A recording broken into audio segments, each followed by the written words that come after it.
Ayun. So, good evening guys. Ngayon po ay Wednesday, May 15, 2025 at medyo malakas yung pullback ng index natin. So, yun na pala yun, no? Yung Dow Jones na gumalaw sa ating kahapon. So, yun na talaga yung pinaka negative sign. So, ngayon is nag-profit taking na. Ayan. So, tapos na yun. Tapos na yata yung election. Kaya medyo stabilize na ulit yung galaw ng ating market. Pati sa US, kung napasin nyo, yung futures, laglagan din po sila. So medyo mga less than 1%. Pero parang profit taking din for today's trading. So sumabay na rin yung market natin. Kahit crypto, 101 na lang yata ngayon eh. Yung crypto natin. So medyo mahina din siya. Mapula yung mga nakita ko kanina. Okay, so medyo lumabas muna yung ibang foreigners. 218.23 million net foreign sell. Ayan. So masyadong sensitive yata yung foreigners. Yung mga properties natin na umakyat kahapon, wala din. Nilaglag din niya. Tapos ngayon, may mga additional pa. Yung mga banks nalaglag din for today's trading natin. Medyo nakabawi na nga yan eh. Kasi umabot yata tayo ng negative 1.7% kanina. Ayan. So kaya halos lahat ng pag-uusapan natin is merong mga pullback. Yung mga kumita, itong si Vitarich natin, nag-up siya ng 6.56%. And meron siyang 1 million at foreign buy. Ito si Apollo na mamayagpag, meron siyang 5.56% na gain. Buti pa to, yung alaga natin na si MRC, wala. Ayan, so napatipi na tayo kanina. So okay din, 19% kaya no. MRC, masaya na tayo doon. So 166K o 16.6K net foreign by si Apollo. So nandito yung mga traders natin. Baka naghanap sila ng mga small caps ulit para bukas or hanggang next week. Tapos si Plus, okay, ito na yung mga, ito si Converge pala, Green Debt, nag-up siya ng 2.59%, 48.66 million net foreign buy. So medyo may nag-impact kay Converge. And then yung mga bumagsak si ABA, nag-drop ng 8.93%. Ang lakas naman ng profit taking natin dito kay ABA. Wala naman nakitang negative news sa kanya. So negative 8.93%. And then si Plus, green naman siya, 0.53%. And ang lakas ng tulak ng foreigners pero hindi umakyat to. 107.02 million net foreign buy. Makapagod na yata si Plus. Tingnan natin bukas. Hopefully hindi siya malaglag. And then si APX.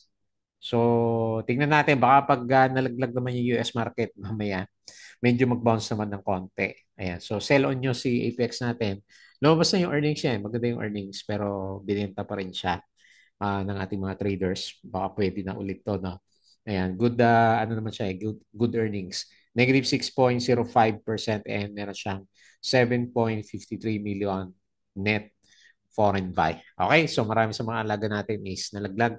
Ayan, disclaimer guys, sa mga bago sa channel natin, as usual, yung ating review is for education purposes lamang po ha. Huwag niyong gagamitin ito as a reason para mag-buy, sell, or hold ng stocks. So, malaki yung risk pag nag-trade ka sa market. And then follow mo ako dito sa ating Palawi Trader na YouTube channel para updated ka sa reviews or kung gusto mo join ka dito sa trading group naman natin. Ayan. Tapos sa mga naka-subscribe at or nag-review lang, so please don't forget to like, share, and subscribe. Tignan mo na lang yung mga trending stocks review, company reviews, mga sample trades sa market, basic indicators, technical analysis, fundamentals, yung mga risk management plus basic learning sa market.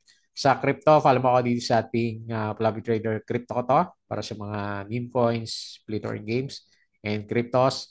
And then sa Fluffy Trader na Facebook account, so sali ka lang po dito. Or follow mo na lang po pala para updated ka or dito sa Facebook page. Ayan. So tumasa pala yung ano natin dito. 14K na pala. Akala ko ano pa rin, mga 8K yan. Ayan. So nagbabago din pala yung number niya. Ayan. Salamat po doon sa mga nag-follow. Bodega Pick, yung mga articles natin sa local market. And then, sa Twitter, ayan. So meron tayong summary. Saan yung summary ni Philippine Stock Exchange? Ba't nawala? Alam ko, pinost ko na siya. Kailangan siguro i-refresh to. Saglit, refresh natin para makita natin. Nagahang kasi yung computer ko kanina. Mukhang puno na yung memory. Okay, so tignan natin. Ayan, so meron na. Okay. So dito muna tayo sa pinaka-summary. Ako, tinamaan si mining. Okay, maraming nalaglag sa mining, no? negative 3.34%. At saka yung properties, yung umakyat kahapon, binawi din naman niya. So, negative 2.46. Finance, ang dami din nag-drop pa. O, puro profit taking. Negative 2.97%. Okay? So, 218 million. Medyo malaki din yung net foreign sell. So, tignan natin bukas. Hopefully, mag-bounce naman siya. Kahit konti.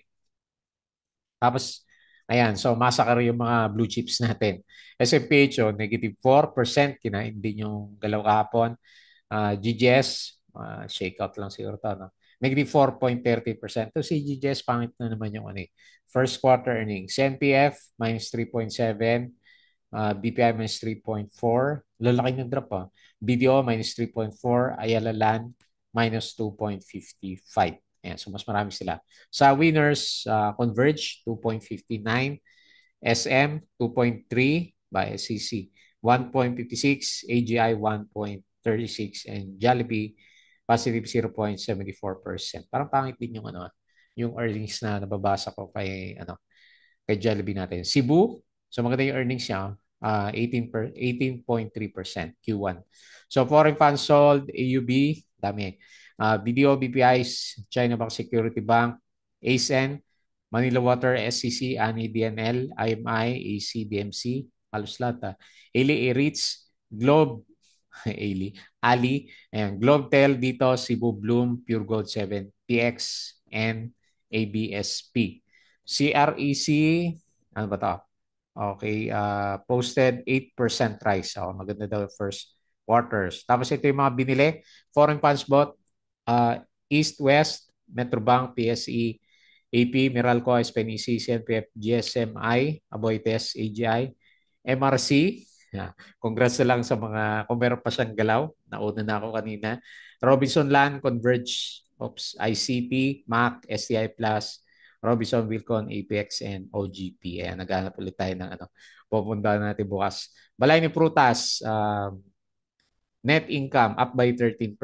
Ayan, kailan wala pa rin siyang volume. Converge, 18% year-on-year increase. Ayan, maganda yung annual. Sibulan Master, first quarter up by 12%. DMC, maganda rin. 9, okay, may na. Reported a, nakala ko gain. 9% decline pala. PLDT, net income down 8%. Ang dami na bagsak. LPG, ito, kumita siya. 13% first quarter up. Ito, Alternergy. Ano ba to? May nakita ko drop dito sa net income na 31%. And pag may closing, open close, negative yun eh. Okay, so talagang umaga pa lang laglag na yung market natin. Shakey's Pizza up by 6%. Hinebra San Miguel up by 11%. SMPH expands charging station. Ayaw niya sa EV charging. The Board of Aslag approves the issuance of up to 1.5 billion. Laki. Preferred shares, DMC minus 9%. EMI plus 6%. PXP plus, no? Okay. Bright Kindle, tama ba? So 11, lugi. Bloomberry plus, ano tong plus 26%. First quarter, ayan, kumikita na si ano. Kailangan tanggal kasi sa MSCI. MAC plus, okay din siya. Plus 21%. KPPI, okay, malaki din. Pizza, plus 6% sa annual earnings. Lopez, plus 57%. Converge, plus 18.3%. Monde, minus 22%. Mahina. Share buyback si Alin yun sa sawa sa ano. Share buyback. GGS, si GGS, minus 65% ang ina. So, San Miguel Corporation, plus 388%. PLDT, up ng 18.3%. Meralco, rates down in May. Converge, okay na, nakita natin. Monte, BPI, okay. Ba't nga ba mahina ang banks? Funding Squared Capital. Wala namang negative news na lumalabas. Ayala Corporation, targeting 12% by 2026. Converge, okay. Macro Asia, okay na rin. So, naulit na lang pala itong mga post natin. So, yung CGGS, yung Q1 profit niya bumagsak ng malaki, 61%. So, nalugi daw dito sa petrochem business. Pero sinut down na niya to, di ba? So, anyway, pangit pa rin yung result niya. AMD, okay, share repurchase authorization. Okay, sa US na yan, US na. And then yung US natin is mix. Merong bumagsak and then meron din malakas sa kanila. Pero ngayon, puro pula. Yung nakikita natin dito sa bandang US naman. Okay, so yun lang yung ating mga balita. So, patalastas ulit yung mga gusto ng ka-group dito sa trading. Sali lang po kayo dito sa Patreon channel natin. Okay? So, balik tayo dito sa chart ulit. Naku, nag-resist. Hindi ko na pwedeng itaas, no? So, resistance na lang muna yung 6,600. And nagre-retest tayo ng support sa MA 100. So, normal naman yung pullback. So, tignan na lang natin kung ano, may follow-up siya for the coming few days. As long as yung bilang natin dito is 3 billion pa rin naman. So, o 2 point, kasi may lumabas. Siguro mga 2.8 billion net foreign buy pa rin. Ayan. So, hanggat nandiyan yung billion na pondo, so hopefully magbabounce naman yung ano, yung market natin. Optimistic pa rin tayo. Ayan. Profit taking lang siguro kasi ilang araw na rin, no? Tingnan mo, 2 weeks na paakyat yung market natin. So, okay yung MACD formation. Okay? So, punta tayo sa winners. Sino bang winners? By the Rich, ang baba ng winner, no? 6.56%. Maganda yung earnings niya. Laki na ito, oh. 38,000. Grabe yung earnings niya, no? Bakit kaya? Baka meron tong one-time sale ng asset. Apollo, nangangamoy rally na naman. 5.56%. Pag ganito, bagsak yung market, gagalaw yung mga small caps. API, 5.47. Ito, ang taas ng API, oh. Tapos may upcoming pa siya na 7% dividends, no? Ayan, 5. Naka-hold ba to? Saglit. Hindi naman. Ayan. So, talaga nag-breakout siya. So, 5.47%. Double Dragon, ba? Gusto breakout, ha? Maraming balita sa Hotel 101 siya. Double Dragon, 4.6%. Si Bell, 7-Eleven. Pero ano siya, hindi pa naman, breakout ng konti sa MA 100. Tapos si NRCP, 3.39, CPG, ito diretso si CPG natin, ano pa may volume, ayan, si IMAI, ayan, diretso na si IMAI siguro, no? Ayan, no? So, maganda yung volume niya. Hindi siya dumadami ng million last time eh. Okay, Robinson Land 2.35. Pangatlong araw na. Ito may dividends so 6.17%. By next month pa naman to. Tama ba? Ex-date June 4. Ayan. So abangan na lang natin yung dividendo na yan ni Robinson Land. Si BLL, okay, 1.85. So dito sa losers, aba, may news ba? Wala naman ako nakitang negative news. Baka pangit yung first quarter earning. Next, APX, ayan, -6. Maganda abangan to kasi okay naman yung yung earnings niya. Yung global price, yan, yung magdidikta. CHP -4, GGS -4, ANI -3, si RCI, ayan, pullback na konti.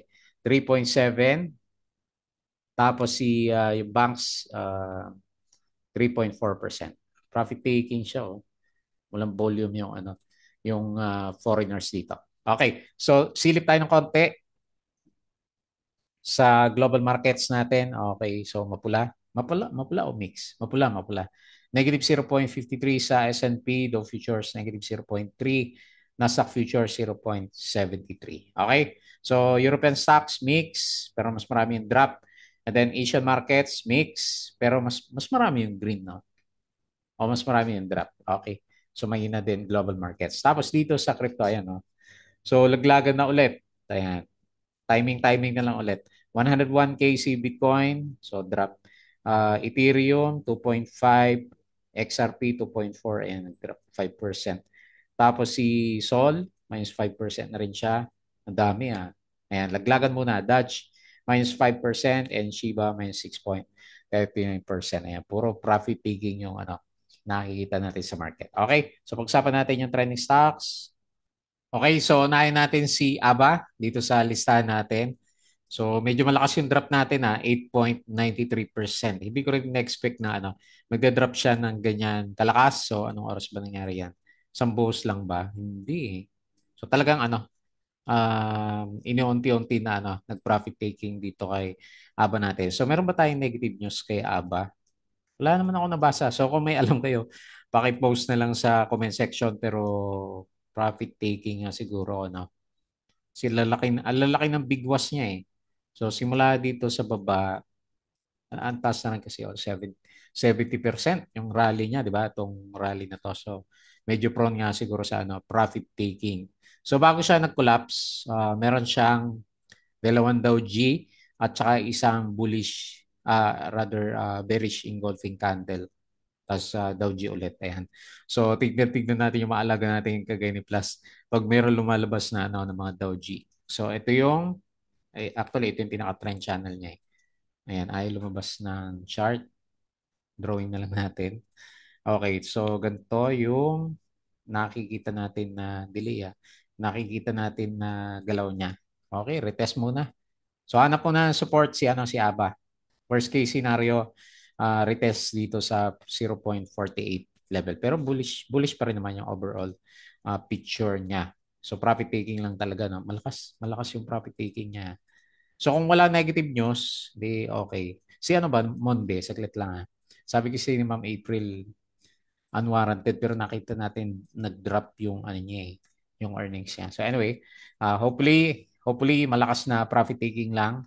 Pero since bearish candle, antay-antay muna tayo mag-bounce bago natin sipatin si ABA. So 8.93% bullish pa rin naman yung MACD pero nasa correction nga yung RSI level natin sa kanya. Okay, so yun na lang muna nakita natin kay ABA. Next si Baita, so alam mo na yung catalyst, 3,000, tama ba? 38,000. Yan lang nakakita ng gantong earnings 38,000%. Ayan, ewan ko na lang kung hindi matuloy yung breakout natin kay Baita. So tignan natin kasi magaan lang naman to si Baita. So ang nangyayari sa kanya, meron siyang trading range na pinapakita pero dahil sa sobrang laki ayun annual is 1,000%. Tapos sa first quarter is 38,000%. Okay, so sipat-sipatin natin si Baita Mali mo. Matuloy yung breakout dito sa 0.72. So parang konso yung yung galaw niya ngayon. 6.56% and meron siya 1 million net foreign buy. Maganda yung prospects ni Baita. Next, yung alaga natin, si Plus ulit. Nag-plus ulit siya. 0.53%. Kailangan abang-abangan natin to. Para napapagod na yata yung mga rallies natin. Okay, ito yung drawing ko sa kanya kahapon. Tignan natin kung matuloy pa rin yan. Saan ba yung support? Ganyan, no? Pwedeng ganyan, pwedeng ganyan. So, ganyan na lang para medyo mas malinaw yung drawing natin sa kanya. Tapos, okay, since Friday bukas, tingnan natin, mali mo. Di ba? So, pero medyo doujing nga yung candle natin ngayon, no? Hopefully, hindi siya profit taking. Kasi nagkaroon ng malakas na shake hands. Ayan, no? 107.02 million. Ano kaya to? So, siya din ba yan? Binili niya yung sarili niya, yung foreigners. So, medyo overbought na. Prone na rin siguro sa correction, no? Okay. Pero kung 100% ka, bibitaw ka ba kay Plaza yan? Tanong ko lang doon sa mga mataas yung mga hawak. Kasi ilan na ba? 120% na yung hawak ko dito eh. So, i-risk ba natin yung 20% kung nagkaroon siya ng correction? Kasi kung medyo malakas yung correction niya, so mga 14% yung niya eh. Bago yung major support niya dito sa MA20. Last time MA20 yung niya, yung bounce area niya. So tingnan natin. Okay, so nasa yan kung ano yung decision. 0.53%, 107 million net foreign buy. Ako naman antay ko yung reaction muna niya. So kung may opportunity ng drop pero wag lang masyado malakas pwede siguro Okay, so yun na lang muna. Thoughts kay Plus. Next, Converge. Sideways si Converge. Ayan, Doji. Ayan, Doji siya. So, bakit kaya hindi maka-breakout si Tagal ko na in-expect mag-breakout tong si Si nainip na rin ako dito kay Converge. Ayan. So, ito yung trading channel. Mabagal. Hopefully, makatulong sa kanya until next week yung 18% na first quarter earnings. Ayan. Bearish yung ano niya. May pagka-bearish yung ano, yung MACD formation niya. Parang divergence eh. Okay. 2.59%, 48 million net foreign buy. Ayan. Nasa trend pa rin naman siya. Oh, uptrend. Okay. Next. Apollo. So may follow-up siya doon sa galaw kapon. Congrats doon sa mga mabilis sumipat. Hindi nag-trending yung MRC natin. Ayan. So ito yung drawing ko sa kanya no, na resistance kapon. Tingnan natin kung mag-breakout. Bukas, tama-tama, Friday. Ano, profit taking day ba tayo dito? Yan, mali tayo ng pindot. So anyway, yan na lang. Parang guide chart natin sa kanya. And then, ito yung pinakataas ng channel niya. Ayan. So tingnan natin. Basta wala naman Dow G siguro si Apollo. No. Pag nag Dow G kasi medyo duda na yung mga traders natin eh. Okay, malakas pa rin yung volume. 5.56% and 16.8K. Kailangan overbought and RSI above RSI 50 level tayo. Ayan. So okay din yung MACD formation natin. Okay, so bullish pa rin naman. Next, APX. Dito tayo mag-abang kay APX kasi okay naman yung ano niya eh. Yung earnings niya, malakas nga lang yung profit taking niya. So nakakagulat din na ang lakas ng sipa natin sa kanya. Tapos biglang nasa RSI 40 na siya kaagad. Below 50, di ba? Nasa bearish side tayo. So medyo malakas yung profit taking niya. So sukatin na lang natin to ng Fibonacci. Saan ba ang support? Pwede kasi dito dito na lang. Ito yung pinakamalalim eh. So okay, 0.382. Kung medyo mahina, fill the gap. Ayan. Kung saan tayo dito yata ako nagbenta last time sa kanya. Tama, dito sa price na to. Itong candle na to. Kala ko na nung mag-fill the gap, pullback na agad pero makyat pa, di ba? So hopefully, hindi na umabot sa gap. Tingnan natin. Kasi support area naman na to eh. Itong gap area natin eh. So tingnan natin. Malay mo, isa pa. Kung mag-Dow G, bullish Dow G, di ba? Hammer sa baba din. Okay. Good sign. Negative 6.05%, 7.53 million net foreign buying. And okay naman yung annual earnings. First quarter earnings, 70%. Totally malakas nga siya eh. So, antay-antay na lang tayo sa bounce ni APX natin. Okay, so yun na lang muna yung ating review. Pull back muna yung ating portfolio.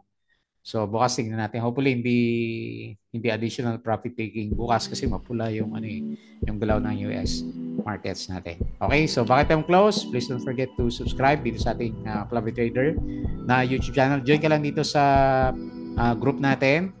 Palabi Trader Crypto Auto Facebook account, Facebook page, Bodega Peak, Twitter, and Patreon. So, gusto ng guide. Sali lang po kayo dito. Okay, so yun lang. Maraming salamat. Kita ulit tayo bukas.